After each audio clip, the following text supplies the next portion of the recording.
शिक्षा समाज और देश के विकास का सबसे महत्वपूर्ण साधन है। जब हम भारत की बात करते हैं, तो यह देश अत्यधिक विविधताओं वाला है।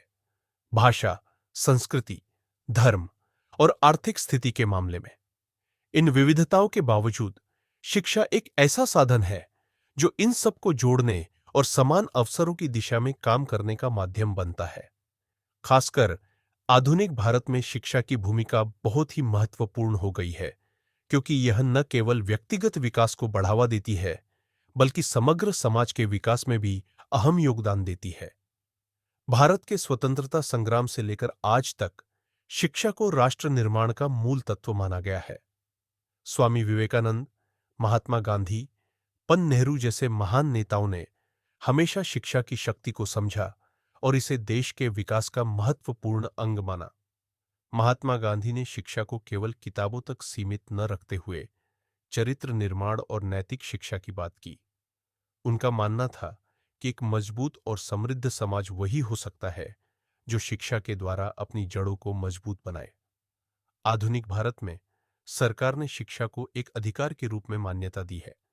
2009 में right to education RTE act को लागू किया गया, जिसके तहत 6 से 14 वर्ष तक के बच्चों को निःशुल्क और अनिवार्य शिक्षा प्राप्त करने का अधिकार मिला।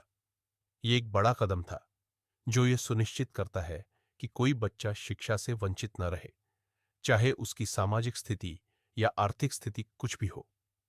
शिक्षा के माध्यम से सामाजिक परिवर्तन लाने की क्षमता को नकारा नहीं जा सकता। जब एक व्यक्ति शिक्षित होता है, तो वह अपने अधिकारों, कर्तव्यों और जिम्मेदारियों को समझता है। यह उसे समाज में अपनी आवाज उठाने, अधिकारों का उल्लंघन होने पर खड़ा होने और अन्याय के खिलाफ आवाज उठाने के लिए प्रोत्साहित करता है। भारत में शिक्षा ने विशेष रूप से महिला सशक्तिकरण और जातिवाद जैसे मुद्दों पर बदलाव लाने में महत्वपूर्ण भूमिका निभाई है। जैसे जैसे महिलाएं शिक्षा के क्षेत्र में आगे बढ़ रही है, समाज में उनके अधिकारों और उनके योगदान को भी माना जा रहा है। इसके अलावा शिक्षा ने समाज के निचले तबके के लोगों को उनके अधिकारों और अवसरों के प्रति जागरूक किया है, जो अब अपनी स्थिति बदलने के लिए संघर्ष कर रहे हैं।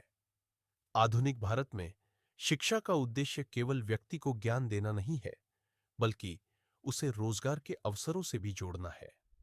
हमारे देश में उच्च शिक्षा प्राप्त करने के बाद विद्यार्थियों के पास बेहतर करियर विकल्प होते हैं, जो उन्हें आत्मनिर्भर बनाने में मदद करते हैं। सूचना प्रौद्योगिकी, विज्ञान, चिकित्सा, इंजीनियरिंग और विभिन्न अन्य क्षेत्रों में शिक्षा प्राप्त करके भारतीय युवा वैश्विक स्तर पर प्रतिस्पर्धा करने में सक्षम हो रहे हैं। भारत में बढ़ती शिक्षा ने वैश्विक स्तर पर भी अपनी पहचान बनाई है।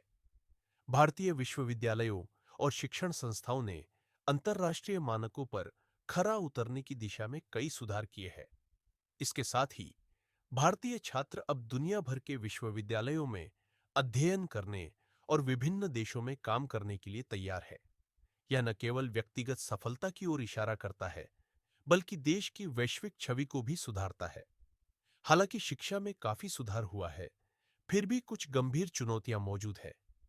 भारत में आज भी कई दूरदराज के इलाकों में शिक्षा की गुणवत्ता और पहुंच में असमानता है। गांवों में शिक्षा की कमी, शिक्षा का निजीकरण और सरकारी स्कूलों की गुणवत्ता की कमी जैसी समस्याएं आज भी बरकरार है। इसके अलावा शिक्षा प्रणाली में व्याप्त भ्रष्टाचार और कई अन्य समस्याएं भी हैं, जिन्हें हल करने की आवश्यकता है। आधुनिक भारत में शिक्षा की भूमिका अत्यधिक महत्वपूर्ण है। यह केवल व्यक्तिगत और सामाजिक बदलाव का माध्यम नहीं, बल्कि देश की समृद्धि और विकास का मूल है। हालांकि अभी भी कई चुनौतियां हैं, लेकिन अगर इन पर ध्यान दिया जाए और शिक्षा के क्षेत्र में सुधार किए जाए, तो भारत आने वाले समय में शिक्षा के मामले में वैश्विक नेतृत्व कर सकता है। शिक्षा को सही दिशा में बढ़ाकर ही हम एक सशक्त, समृद्ध और समावेशी समाज बना सकते हैं।